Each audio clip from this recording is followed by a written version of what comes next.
Jadi ini materi hari ini etnografi plus netnografi. Jadi ini netnografi ini sebenarnya tidak masuk dalam silabus, tapi saya tambahkan karena netnografi ini sangat kuat tradisinya di marketing gitu ya. Jadi karena teman-teman marketing semua dan apa malah menurut saya ya lebih banyak netnografi daripada etnografi di marketing, maka saya tambahkan materi netnografi. Oke, di sini eh, kita masuk saja ke materinya. Jadi asal kata etnografi dari dua, etno yaitu orang ya, sekelompok orang, eh, dan grafi itu deskripsi. Jadi menggambarkan atau mendeskripsikan pemahaman terhadap eh, gaya hidup atau apa way of life gitu ya, mungkin cara hidup, budaya atau culture dari dari sudut pandang sekelompok orang tertentu gitu ya. Dan etnografi ini asalnya dari antropologi sebenarnya. Jadi mungkin kita lihat, saya pernah mendengar ada seorang antropolog yang dia meneliti suku pedalaman di Papua. Kemudian dia ke Papua, dia menikah dengan kepala sukunya. Selama beberapa tahun menikah, benar-benar tinggal di situ, jadi bagian dari warga suku tersebut. Kemudian setelah selesai pengumpulan data, dia kembali ke negara asalnya, bikin buku gitu ya, hidup di suku Papua gitu. Dan dia benar-benar all out ya untuk bisa menggambarkan gaya hidup, pola hidup suku tersebut. Dia sampai nikah dengan kepala sukunya. Kenapa ya? Karena kalau dia hanya dari luar saja, hanya potret-potret, kemudian wawancara sebagai outsider, ya mungkin dia tidak bisa mendapatkan insight yang diperoleh, atau iya, tidak bisa mendapatkan insight yang diperoleh ketika dia menjadi bagian dari anggota suku tersebut.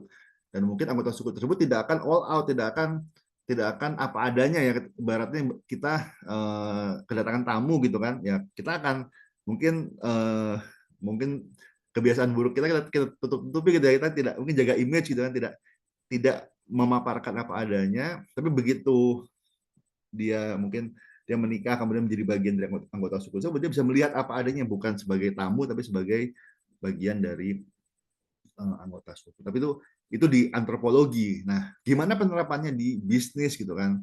Nah, jadi eh, apa namanya? Eh, nah, di sini etnografi secara umum ya itu mendokumentasikan kehidupan sehari-hari sekelompok orang. Jadi, definisi kelompok ini adalah memiliki batasan-batasan siapa yang merupakan bagian dari kelompok tersebut, siapa yang bukan bagian dari kelompok tersebut. Jadi ada batasannya. Ya, kayak suku di Papua tadi jelas siapa yang merupakan bagian dari suku tersebut, siapa yang bukan. Ketika antropolog tadi menikah dengan kepala suku, dia berubah status dari tamu menjadi bagian dari anggota suku. Dan dia mendokumentasikan kehidupan suku tersebut. Ya mungkin kalau di bisnis ya, yang studi etnografi yang terkenal itu tentang Harley Owners Group. Jadi di Amerika pemilik Harley Davidson itu bikin kelompok, dan di kelompok itu ada pakaiannya, ada gaya bahasanya, ada budayanya sendiri yang dan jelas siapa yang bagian dari kelompok, siapa yang bukan bagian dari kelompok. Dan ada ritual tertentu ketika ada anggota baru, dia nggak otomatis langsung jadi anggota kelompok, tapi ada inisiasi dulu, ada proses panjang, dia statusnya dari outsider menjadi probation, jadi atau anggota percobaan gitu ya. Kalau sudah selesai percobaan baru dia jadi full member, dapat badge, pokoknya ada inisiasinya lah. Nah, untuk mendapatkan gambaran tersebut, etnografer tersebut ya dia harus hidup bersama orang-orang tersebut, harus bergabung, spend a lot of time, sehingga bisa benar-benar mendapatkan apa namanya sudut pandang ya, sudut pandang yang native gitu, yang native, bukan sudut pandang kita sebagai observer, outside observer, tapi bagaimana uh, sudut pandang apa namanya, kelompok yang sedang kita teliti. Dan ini ada pertanyaan yang evolve. Jadi pertanyaannya itu tidak rigid. Kebanyakan penelitian pertanyaan rigid, bahkan kualitatif pun kadang-kadang pertanyaannya rigid. Nah, untuk etnografi ini pertanyaannya bisa berevolusi. Kenapa? Karena kita menyusun pertanyaan sebagai outsider. Nah, setelah kita sudah menjadi insider, maka sangat mungkin pertanyaan itu berubah gitu ya. Berubah seiring dengan uh, insight kita sebagai insider, maka bisa jadi pertanyaannya lebih tajam, lebih spesifik. Uh, Seperti itu. Jadi ini di etnografi secara umum. Mungkin mungkin sebelum masuk sini saya jelaskan dulu tentang penerapan di bisnis. Kalau jadi di bisnis untuk pemasaran tujuannya memahami segmen konsumen gitu ya. Jadi kita punya segmen konsumen, kita punya market base. Kita perlu memahami untuk menyusun keputusan pemasaran, maka kita harus paham dulu siapa sih konsumen kita, misalnya brand community gitu ya, misalnya Harley Owners Group. Kalau di Indonesia mungkin apa pemilik mungkin bukan Harley ya. Kalau ada sih moge apa kelompok moge-moge gitu ya, yang pasti punya punya ada kelompoknya sendiri, ada ininya apa ada uh, culture-nya sendiri. Tapi di Indonesia kayaknya yang lumayan kuat itu misalnya uh, misalnya kalau yang contohnya suka saya kasih fandom gitu ya, fandom misalnya ARMY atau K-popers gitu ya, itu cukup kuat. Nah, ya mungkin kalau misalnya market base kita adalah mereka, saya bilang mereka karena saya bukan K-popers, tapi kalau saya meneliti K-popers, maka saya harus gabung. Saya join ke dalam K-popers tadi. Saya mungkin ikut nonton konser, berinteraksi gitu ya, menjadi K-popers. Jadi sudut pandang saya bukan mereka lagi, tapi menjadi kita. Kemudian dari situ kita bisa memahami apa namanya perspektif kelompok tersebut sebagai sekelompok konsumen. Jadi memang memang saya bukan etnografer ya, saya kayaknya eh, mungkin tidak berbakat menjadi etnografer, tapi saya memahami bahwa etnografi itu ada urgensinya, ada kebutuhannya gitu ya di bidang pemasaran ya, walaupun mungkin apa namanya jarang sekali bisnis yang menerapkan menggunakan etnografi, jarang sekali. Karena nanti kita lihat bahwa etnografi itu secara waktu dan biaya tidak efisien. Takes a lot of time, takes a lot of resources untuk melakukan etnografi, sehingga dari sudut pandang bisnis apa namanya biasanya kalau sudah ada datanya akan sangat bermanfaat, tapi kalau belum ada susah sekali mengconvince gitu ya untuk melakukan etnografi. Tapi di sini aim dari etnografi yang pertama adalah unobtrusive, jadi tidak mengganggu atau tidak jadi senatural mungkin ya, sealamiah mungkin. Jadi itu kenapa etnografer dari luar negeri tadi mau nikah sama kepala suku Papua, karena kalau dia stay sebagai tamu, kalau dia stay sebagai orang luar di suku tersebut, dia obstrusif, dia mengganggu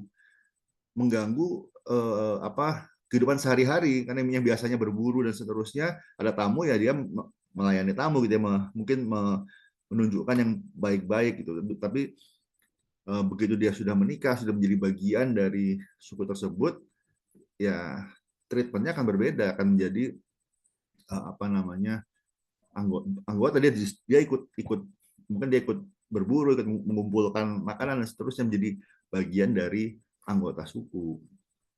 Kemudian ada batasan waktu dan tempat. Jadi etnografi itu ada lingkup tempat dan lingkup waktu.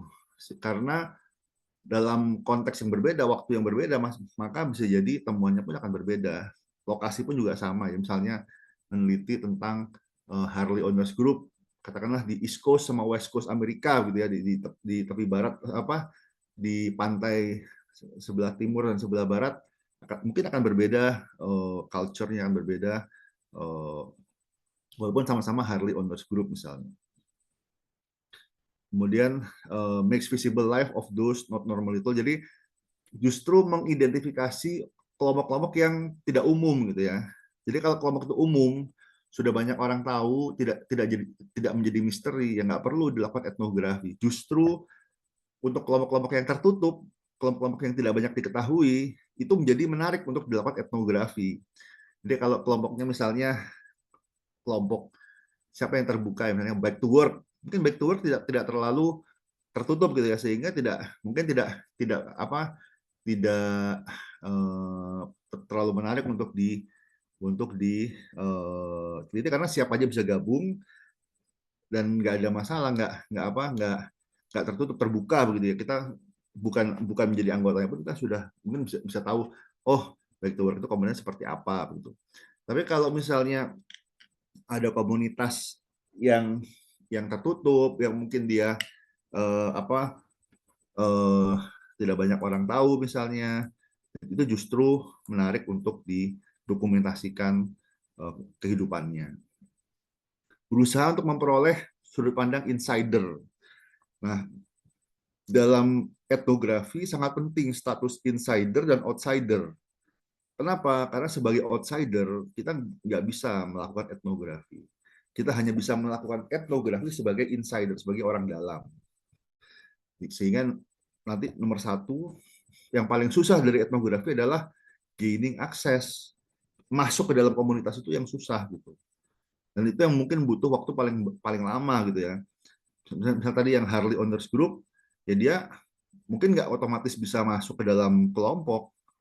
Dia butuh waktu lama, mungkin dia harus kenalan dulu dengan temannya, teman anggota dari orang yang member gitu ya. Kemudian dia move semakin dekat dengan kelompok sehingga akhirnya masuk ke dalam kelompok.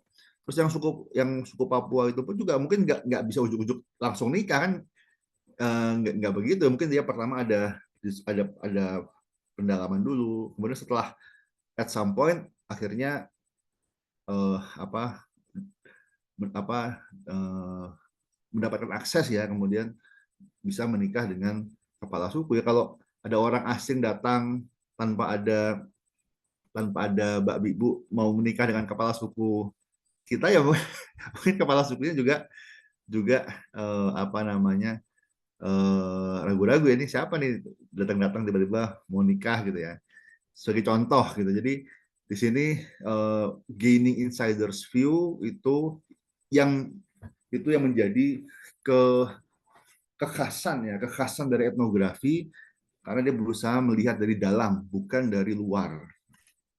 Kemudian mengidentifikasi pattern, apa pola perilaku, dan memprediksi. Sebenarnya bukan memprediksi, tapi lebih ke arah memahami gitu ya.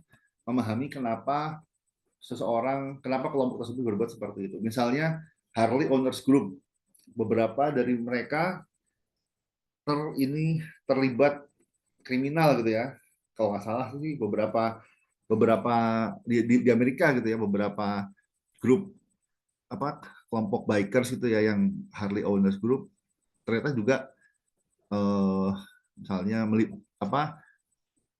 terlibat kriminal. Bagaimana prosesnya, bagaimana pemahaman, bagaimana sudut pandang dari insider itu yang sangat menarik. Atau misalnya ada lagi etnografer yang meneliti geng geng di New York. Jadi di New York itu ada banyak geng gitu ya.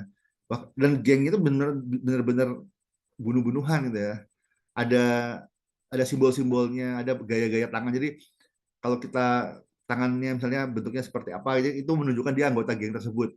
Kalau dia menunjukkan tanda geng sign tadi di teritori geng yang lain, wah akan dibunuh begitu. Jadi itu puzzling puzzling bagi orang luar gitu kan, tapi bagi orang dalam itu sudah menjadi hal yang wajar gitu.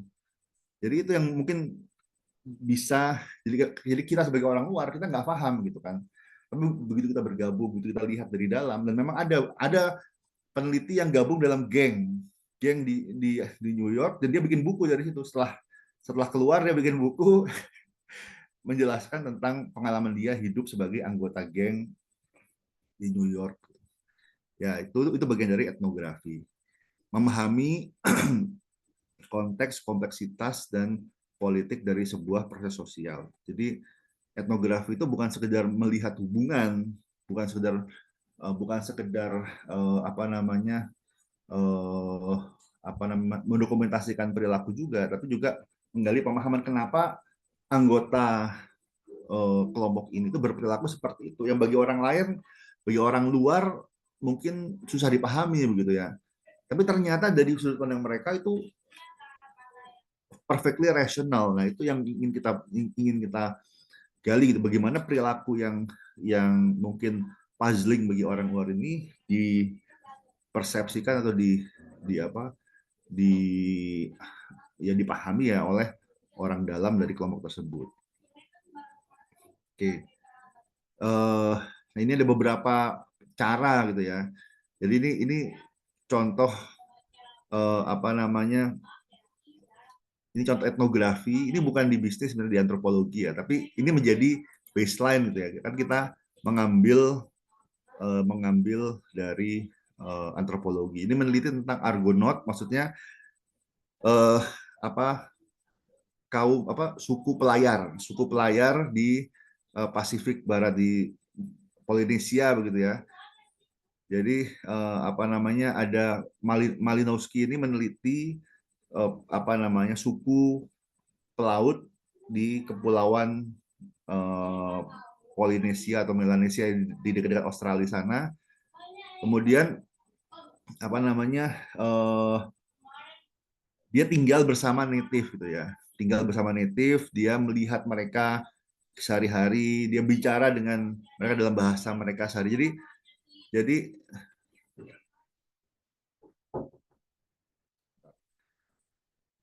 jadi mendokumentasikan kehidupan mereka. Nah, di sini menurut Fraser komentatornya, jadi studinya Malinowski ini contoh yang baik, best practice ya. Kenapa? Karena dia punya Malinowski ini punya theoretical training yang baik. Dia sudah punya pengalaman, sudah punya basic menjadi seorang peneliti kualitatif yang baik, sehingga dia bisa benar-benar dia tinggal dengan ini nama sukunya suku Trobriand dan dia tinggalnya lama, nggak cuma sebulan 2 bulan 6 bulan setahun, dia bertahun-tahun. Dan ini yang menyulitkan etnografi di bisnis karena takes a lot of time, takes a great amount of time. Nggak bisa 1 semester 2 semester selesai etnografi, ini mungkin bisa bertahun-tahun, sehingga tidak disarankan untuk tesis teman-teman menggunakan etnografi begitu ya. Live as a native among native. Jadi dia benar-benar going native, benar-benar hidup sebagaimana anggota suku tersebut. Ya, mungkin dia berpakaian sebagaimana anggota suku, mungkin berbicara sebagaimana anggota suku, benar bergabung. Ya mungkin juga menikah dengan salah seorang anggota suku sehingga dipersepsikan menjadi anggota suku tersebut. Kemudian derive information from personal observation. Jadi dia mengobservasi secara personal. Benar-benar dia bukan mewawancara. Kalau wawancara kan sebenarnya hasil observasi orang lain gitu kan. Observasi orang yang kita wawancara lagi. Jadi second hand information itu wawancara. Tapi kalau personal observation benar-benar pengalaman pribadi dia melihat sendiri, merasakan sendiri dia kehidupan suku tersebut.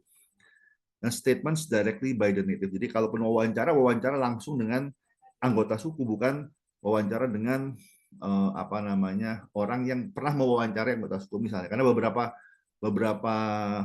ini kalau misalnya teman-teman turun ke lapangan, kadang-kadang beberapa narasumber itu nggak bisa diwawancarai secara langsung.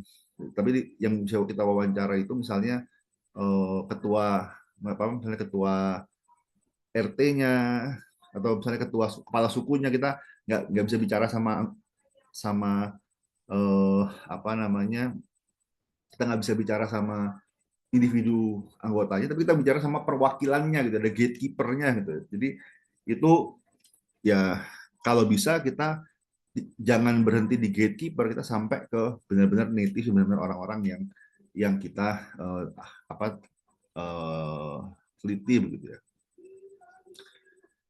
Nah, ini dari Malinowski, I consider ethnographic sources of unquestionable scientific value. Jadi dia merasa melihat etnografi yang seperti itu unquestionable. Jadi benar-benar standar yang tertinggi ya, karena benar-benar dilihat apa adanya dan benar-benar bisa ada pembeda antara hasil dari wawancara dan pernyataan statement, dan di sisi lain hasil analisis dari peneliti berdasarkan common sense dan insight psikologi.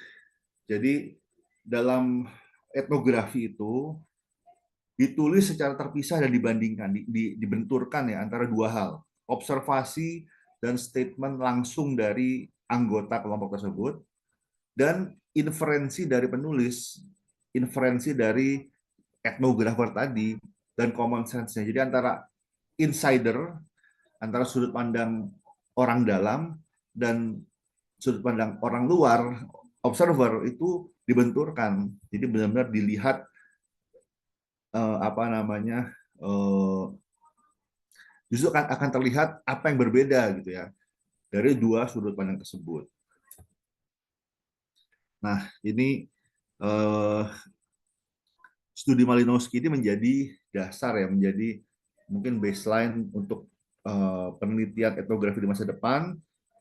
Di sini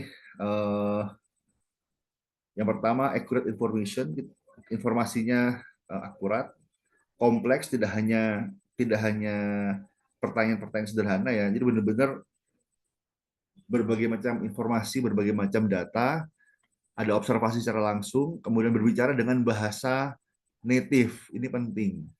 Jadi di masa itu tahun 1922 jarang sekali ada orang mau bicara dengan bahasa native ya. Apa namanya?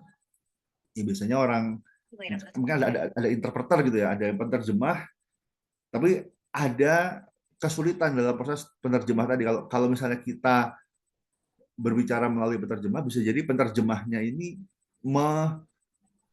memodifikasi ya, misalnya kita menanyakan sesuatu hal, kemudian pertanyaannya ini mungkin diperhalus atau dirubah, disesuaikan oleh penerjemah tadi, sehingga di sini apa namanya,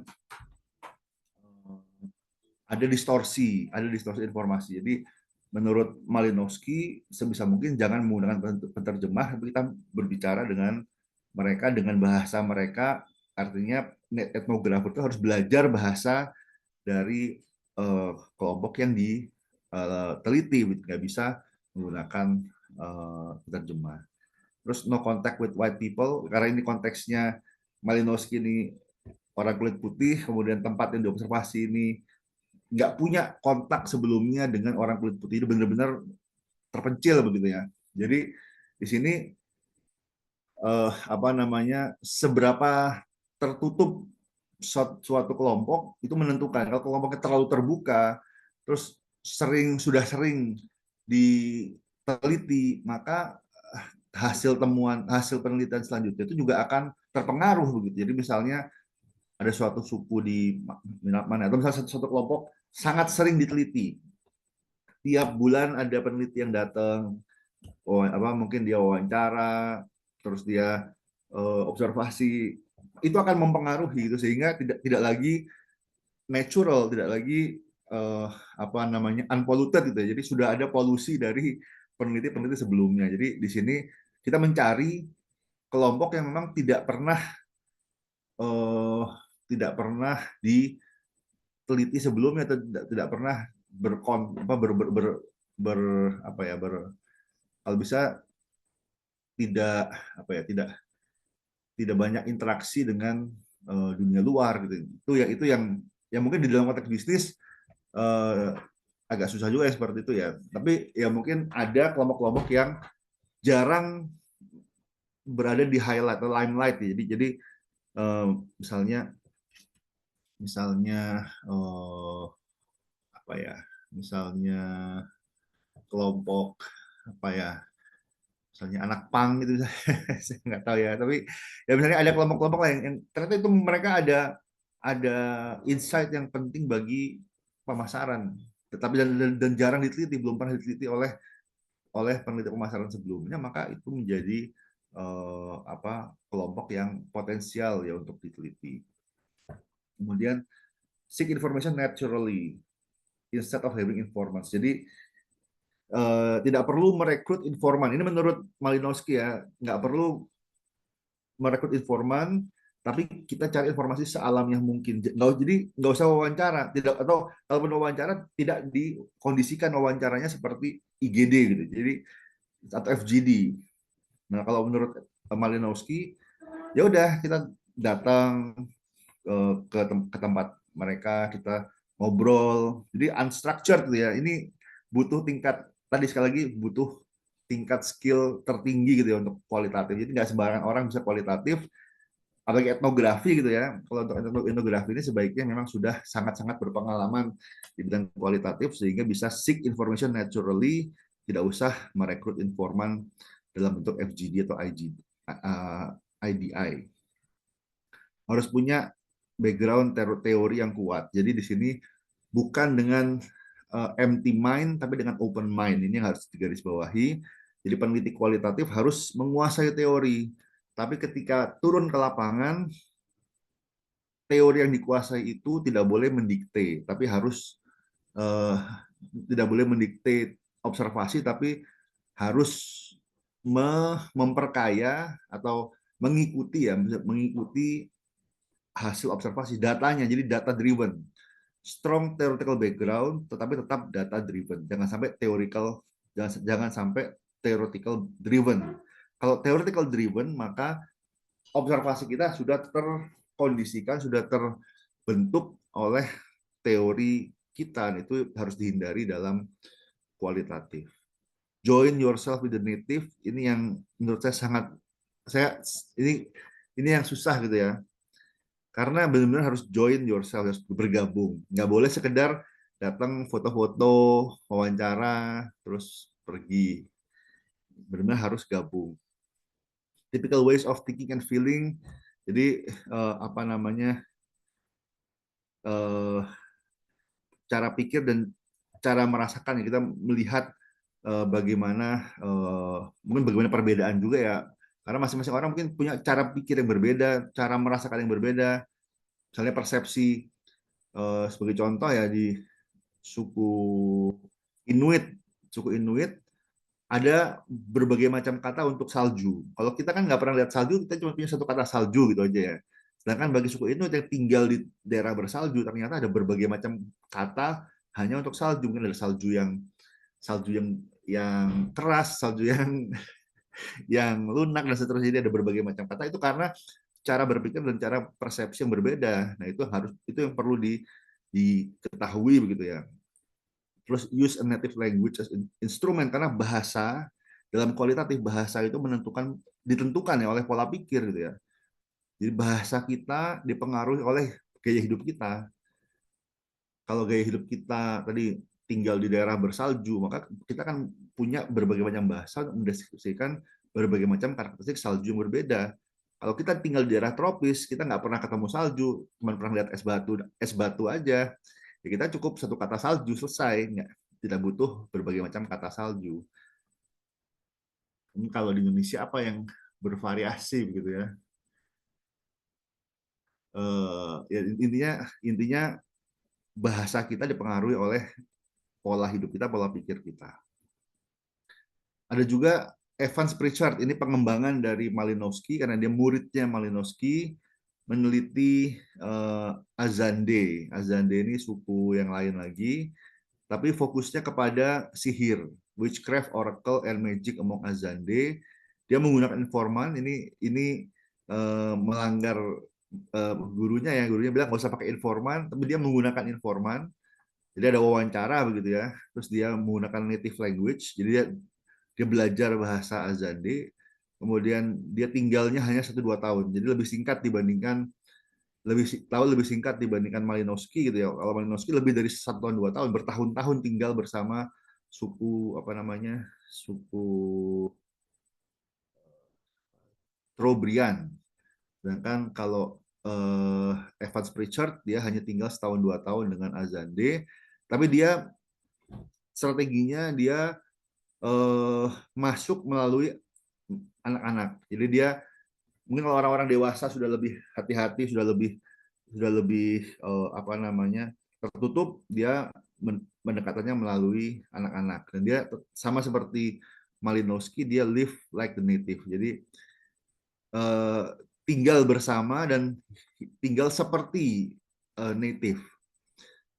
Walaupun kalau gurunya dia become the native, join the native, maka live kalau muridnya lebih sedikit lebih ringan, live like the native. Jadi tetap bisa mendapatkan informasi mulai informan yang mungkin tidak sekaya dengan temuannya Malinowski. Kemudian, nah ini yang mungkin teman-teman lebih familiar ya, Clifford Geertz. Ini penelitiannya di Indonesia. Penelitiannya di Indonesia, culture based. Kemudian dia berorientasi pada makna, jadi serangkaian apa namanya model dari perasaan, niat, dan sikap manusia yang dikonstruksikan secara budaya. Jadi apa namanya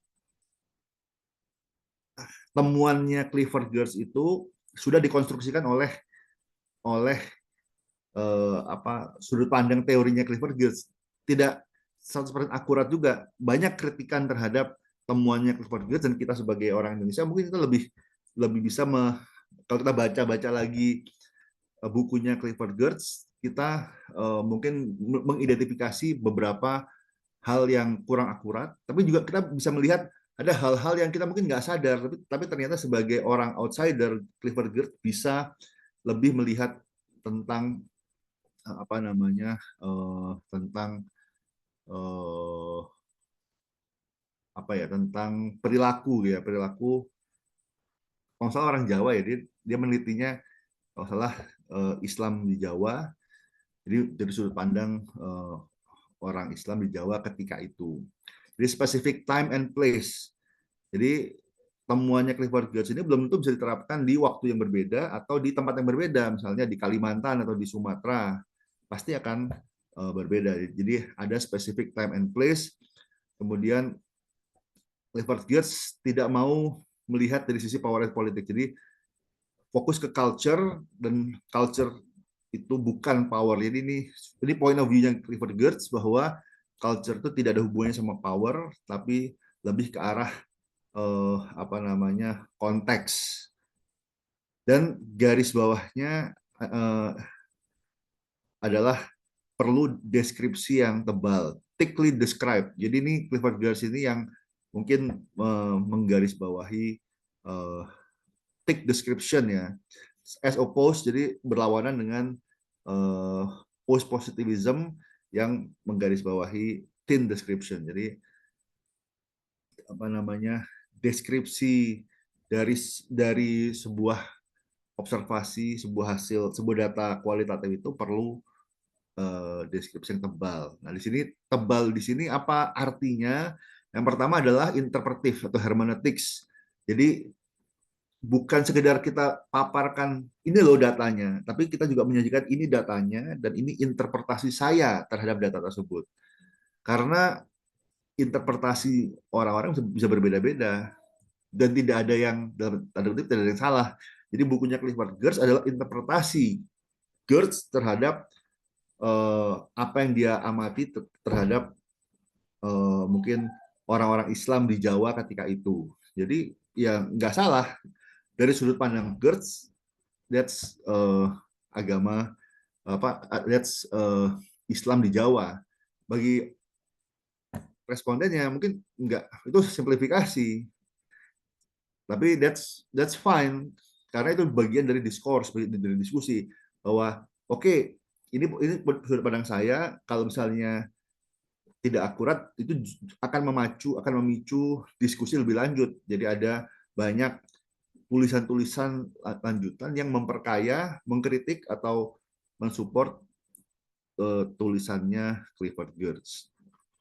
Semiotics di sini melibatkan apa yang spoken and unspoken, jadi verbal dan non-verbal. Non-verbal di sini termasuk simbol dan tanda-tanda. Jadi apa namanya, bukan hanya yang tertulis yang harus digarisbawahi. Kualitatif itu bukan cuma yang tertulis, tapi juga hal-hal yang tidak tertulis. Memang harus dideskripsikan juga ya. Jadi yang tidak tertulis dengan simbol.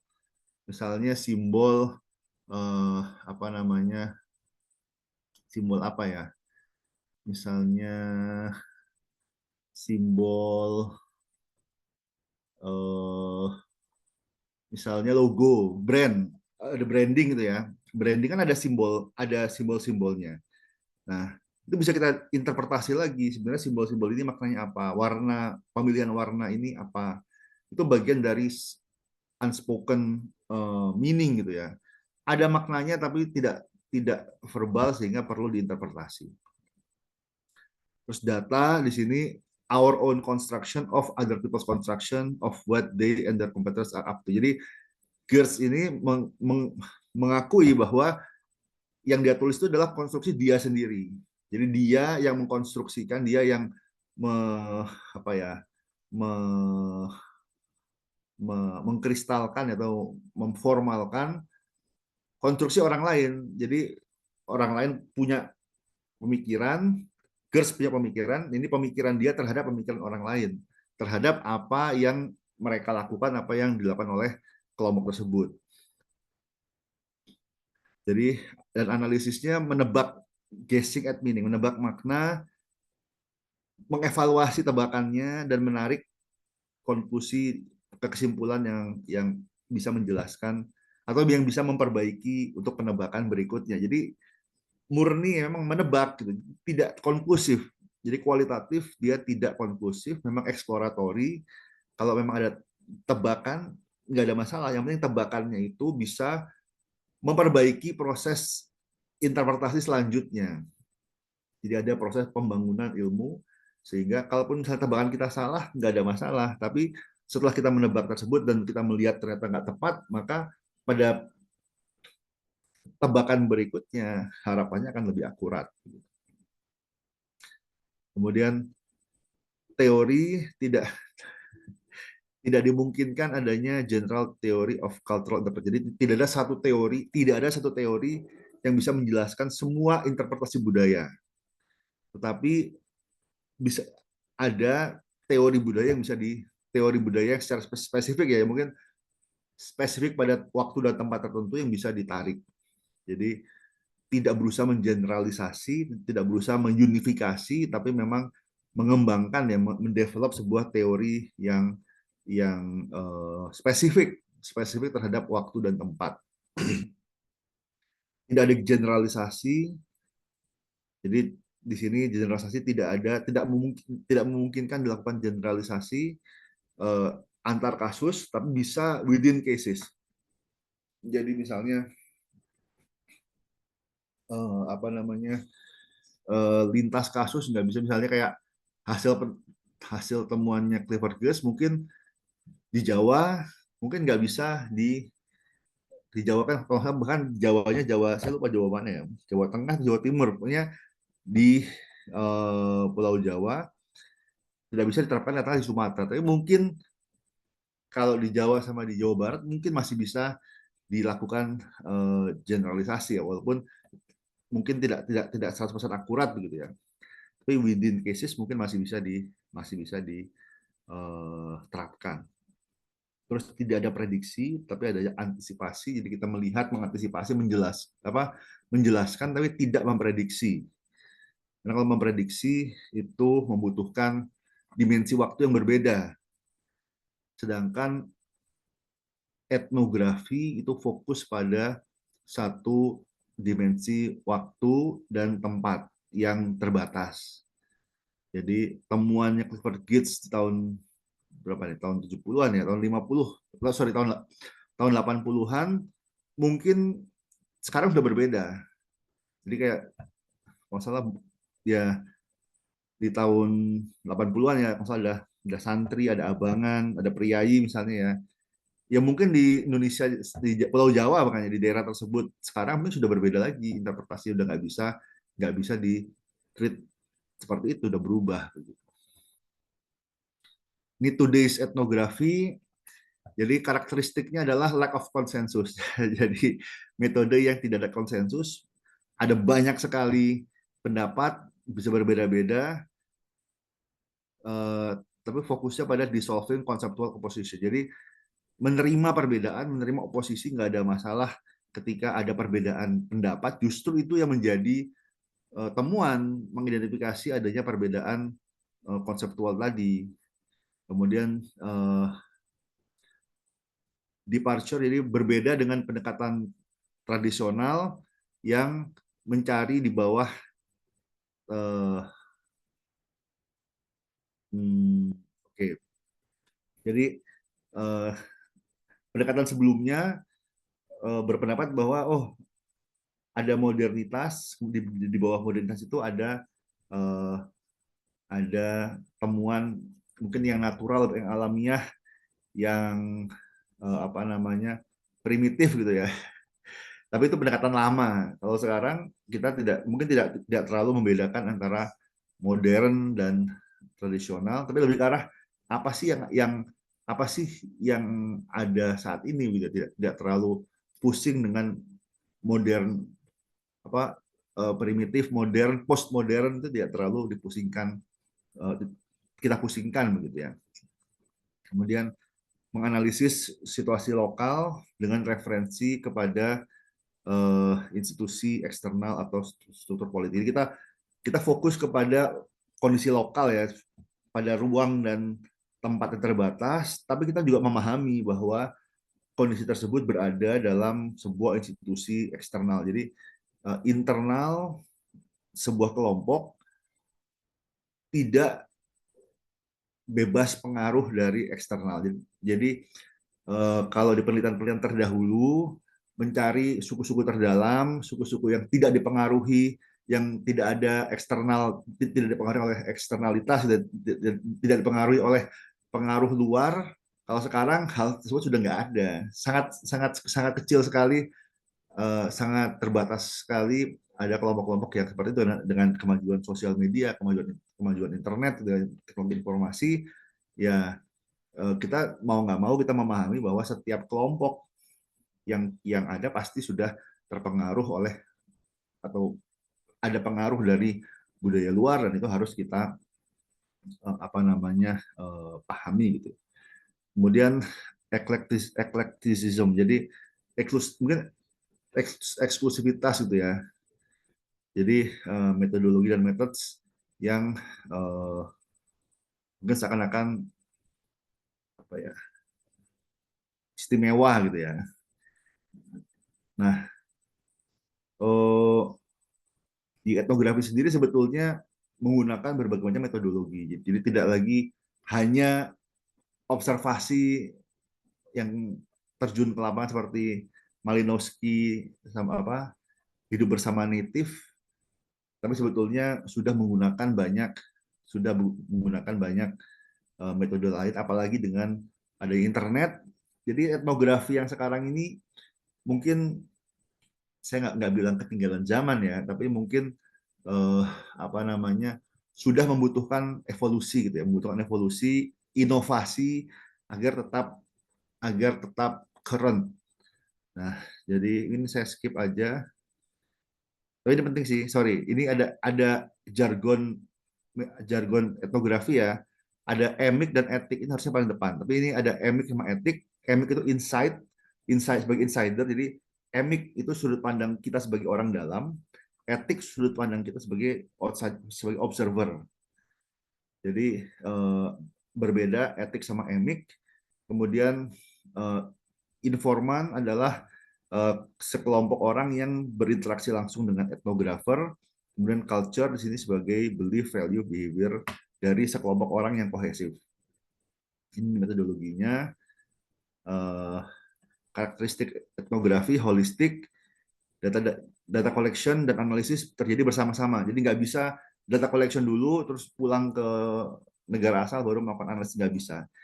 Yang benar adalah di etnografi dikumpulkan dan dianalisis bersamaan, dan pengumpulan data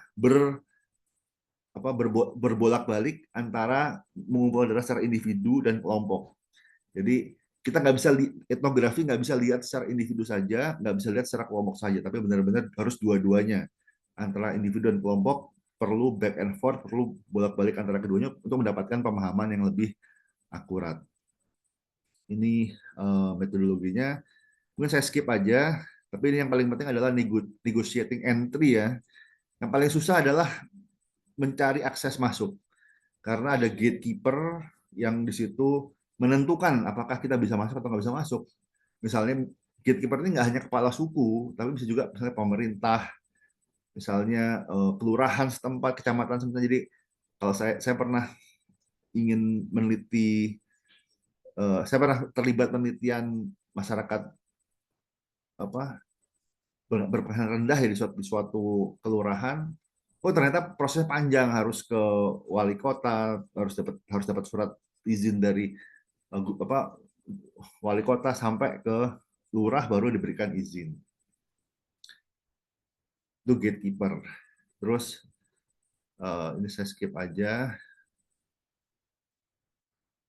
Ini advantage-nya. Advantage dari etnografi ini mendapatkan pemahaman yang mendalam dari budaya, kemudian bisa bisa mensuarakan budaya tersebut yang mungkin sebelumnya tidak terdengar, tidak terlihat, menjadi tampak, kemudian menciptakan pemahaman dari outsider. Jadi orang-orang luar yang tidak paham menjadi lebih paham terhadap reality dari kelompok tersebut. Kemudian bisa menunjukkan nilai-nilai budaya yang sebetulnya tidak obvious. Jadi bagi anggota kelompok tersebut, budaya itu bukan sesuatu yang sadar atau overt, kadang-kadang sesuatu yang subconscious. Nah, dengan etnografi bisa jadi kita sadar, menyadari budaya kita yang sebelumnya kita tidak sadari. Ini disadvantage-nya cumbersome and time consuming and can be expensive. Jadi tidak efisien ya dari sisi waktu dan biaya. Kemudian adanya kemungkinan peneliti merubah gaya hidup budaya dengan simply being present. Jadi dengan masuknya etnografer, ada resiko etnografer tersebut merubah gaya budaya kelompok tersebut. Kemudian tidak bisa dilakukan generalisasi, kemudian tidak cocok untuk menganalisis hubungan yang kompleks antara masalah lingkungan dengan dengan internal. Jadi antara eksternal dengan internal tidak bisa dilihat. Kemudian kesulitan untuk mempertemukan constructive engagement. Jadi interaksi yang konstruktif dengan refleksi yang kritis. Jadi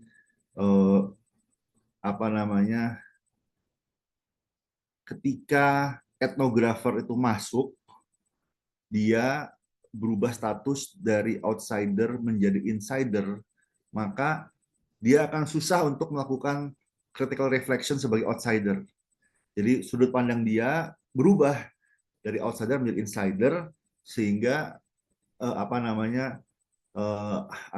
sehingga interpretasi dia atau persepsi dia pun juga akan berubah. Yang sebelumnya dia sebagai observer mungkin dari luar melihat ke dalam, tapi begitu dia menjadi bagian dari anggota kelompok tersebut, dimungkinkan dimungkinkan ada konflik gitu ya antara sudut pandang insider dan outsider. Nah, tadi saya katakan bahwa etnografi ini mungkin butuh updating gitu ya, atau butuh butuh menyesuaikan dengan reality bahwa sekarang most group itu terkoneksi dengan internet.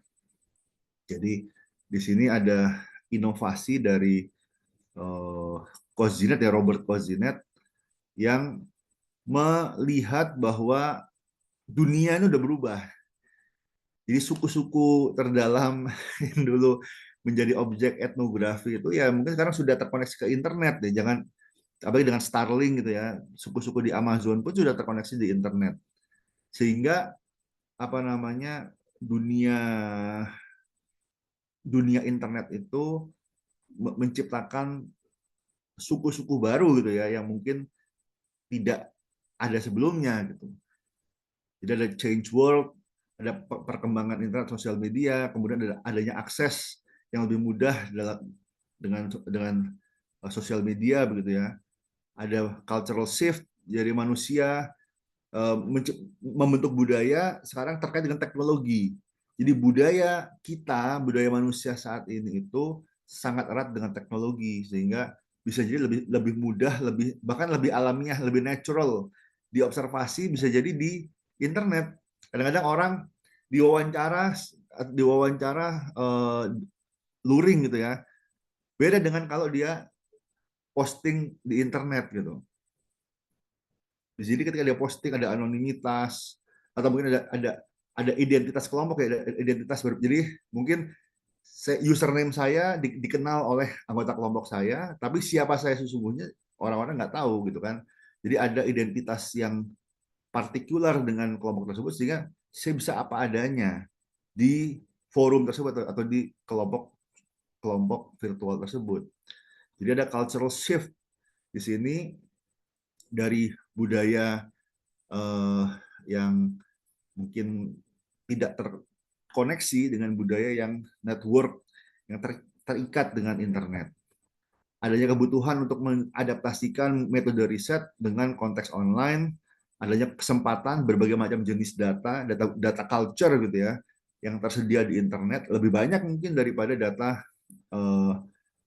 dan lebih efisien, lebih efisien daripada kita bertahun-tahun tinggal di satu suku. Yang penting kita lihat oh ternyata ada forum yang merangkum data interaksi komunitas 5 tahun terakhir. Kita bisa dengan data tersebut mungkin bisa menggantikan waktu kita bertahun-tahun bergabung apa dalam suatu suku misalnya. Tetapi ada ethical issues yang harus dipahami, ada anonymity, consent, access, guideline, prosedur. Ini semua adalah isu yang harus dipahami, yang harus disadari, harus diperhatikan ketika melakukan etnografi.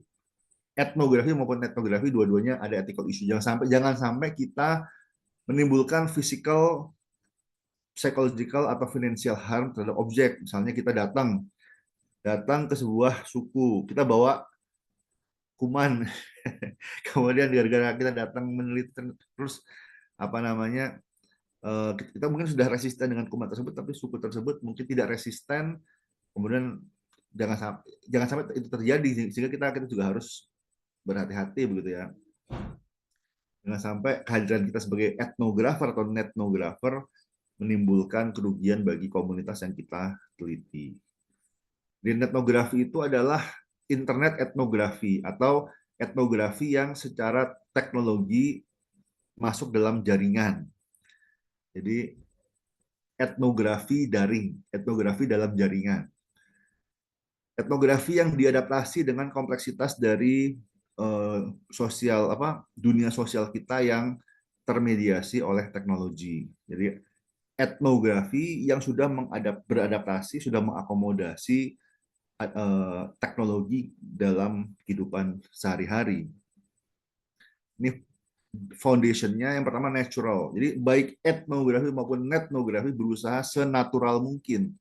Jadi melihat budaya tanpa melakukan disrupsi, tanpa melakukan obstruksi. Jadi benar-benar melihat sealamiah mungkin. Kemudian imersif. Imersif di sini maksudnya benar-benar menyeluruh. Kita berusaha untuk mendapatkan pemahaman dari sudut pandang aktif. Jadi kita bukan pasif. Kita nggak hanya nonton aja. Dalam netnografi pun kita bisa terlibat.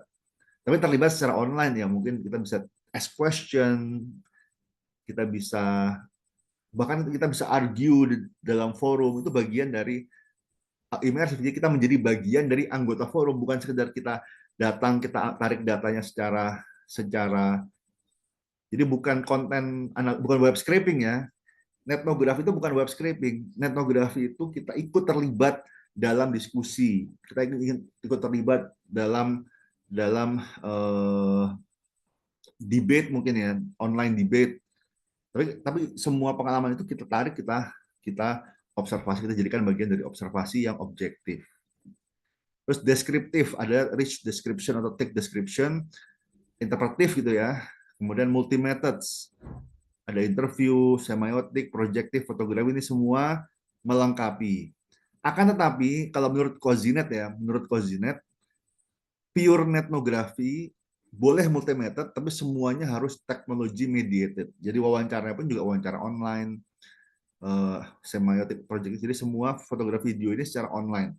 Ketika sudah ada offline-nya, jadi online dan offline itu tidak benar-benar pure netnografi, dia sudah mixed method begitu ya, sudah tidak pure netnografi.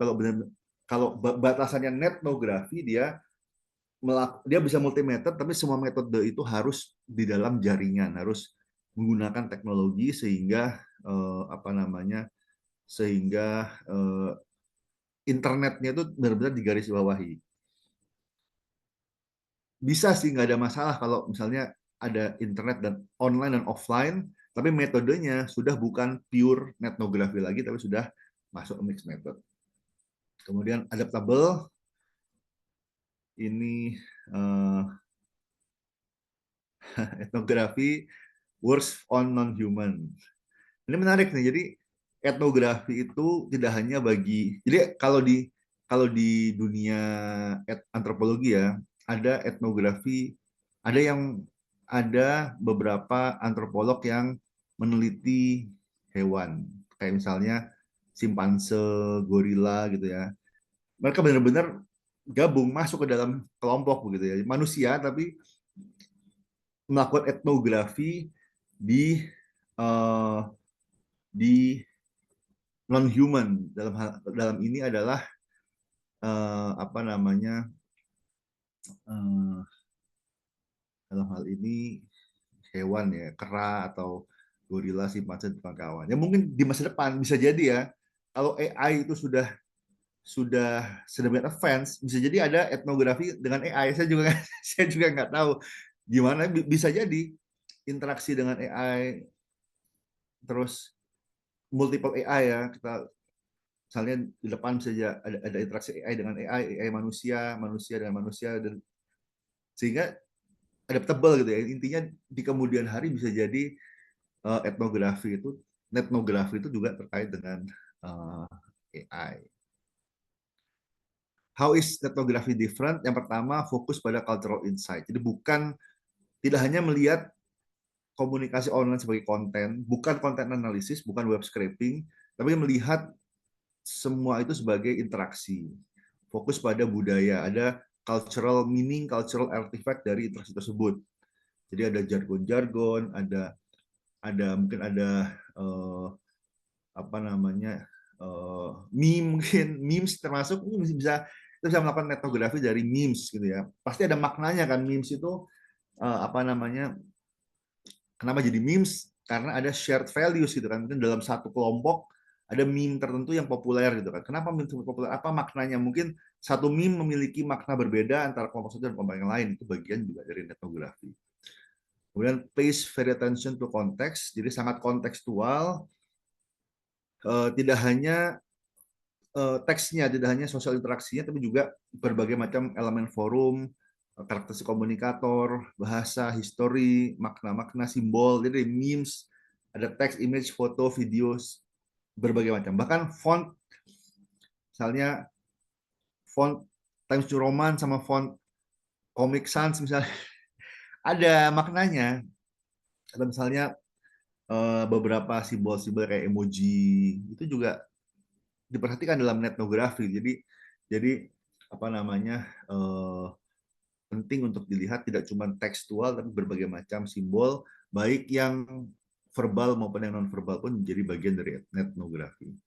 Ini key takeaway lessons. Di sini social media channel provide data for innovation. Jadi ada berbagai macam data yang bisa diperoleh dengan sosial media dan bisa diperoleh secara relevan, detail, terjadi secara alamiah, yang nggak perlu adaptasi, nggak perlu intervensi, dan dapat diperoleh secara unobtrusive. Jadi ini golden standard dari data kualitatif, relevan, detail, natural, unobtrusive. Kalau empat ini artinya sudah data yang sudah paling murni gitu ya. Cuman tetap tidak semua informasi sosial media itu meaningful. Misalnya komentar cuma lol, terus ada tag WK WK WK WK, ya mungkin itu tidak terlalu tidak terlalu detail gitu, tidak relevan. Tapi banyak juga informasi-informasi yang apa namanya, ada meaningnya gitu ya, ada meaningnya yang itu apa namanya bisa oleh seorang etnografer atau netnografer bisa diturunkan menjadi sebuah insight. Provide consumer insight from social media data, kemudian natural, immersive, descriptive, multi-method, adaptable, kemudian seeks to generate cultural insight. Jadi yang membedakan etnografi dengan yang lain, dia fokus pada budaya. Jadi pada insight budaya dari data yang terkonstruksi, data yang spesifik. Kemudian ada six step, ada planning, ada entry, ada data collection, interpretasi, ada ethical standard, dan representasi. Entry di sini adalah bagaimana masuk, karena dalam forum ada forum yang terbuka, siapa aja boleh gabung. Tapi jangan salah, siapa aja boleh gabung belum tentu datanya boleh kita apa namanya gunakan untuk data kita. Jadi kita gabung, kita cek adminnya atau moderatornya, kita minta izin dulu kepada moderator. Jangan jangan kita ujung-ujung masuk, kita web scraping, kemudian kita olah tanpa izin. Itu bisa melanggar privacy. Misalnya pernah mahasiswa saya itu masuk ke grup ibu-ibu yang punya newborn. Jadi apa namanya? Jadi yang diskusi tentang apa namanya? Ya inilah tentang motherhood gitu ya, motherhood. Kemudian terkait dengan produk untuk anak-anak sih. Jadi forum ini untuk calon atau untuk ibu baru gitu ya, yang sedang hamil atau yang baru punya anak newborn, kemudian membahas tentang kesehatan, tentang produk-produk untuk anak-anak. Nah, itu sangat ketat gitu, jadi nggak bisa sembarangan nyebar kuesioner, nggak bisa sembarangan uh, data collection. Dia harus izin dulu dengan adminnya, dengan moderatorsnya, butuh proses panjang. Akhirnya tolak, ditolak, akhirnya mundur, ganti ganti topik gitu ya. Tapi ya that's life, that's research gitu ya. Ya memang akhirnya lulusnya lebih lama, tapi alhamdulillah lulus gitu ya. Tapi ya itu apa namanya suka dukanya untuk mencari akses terhadap kelompok yang mungkin sensitif gitu ya. Tapi memang wajar kalau karena banyak data pribadi, banyak data sensitif, sehingga ya nggak boleh sembarangan dilakukan penelitian. Kemudian ada computationally assisted ethnography, bisa dibantu dengan software ya, ada banyak software yang bisa digunakan, apalagi juga dengan AI gitu ya. Tapi harus hati-hati, tetap harus hati-hati, jangan sembarangan, jangan terima mentah-mentah, tetap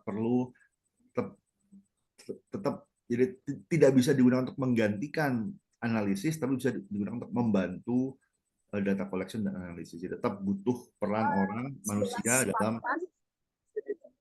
eh, dalam tetap butuh peran manusia dalam eh, menganalisis. Mungkin oke, ini kita sebentar. Ini kita masih ada setengah jam ya. Sebelum masuk ke diskusi, apakah ada pertanyaan untuk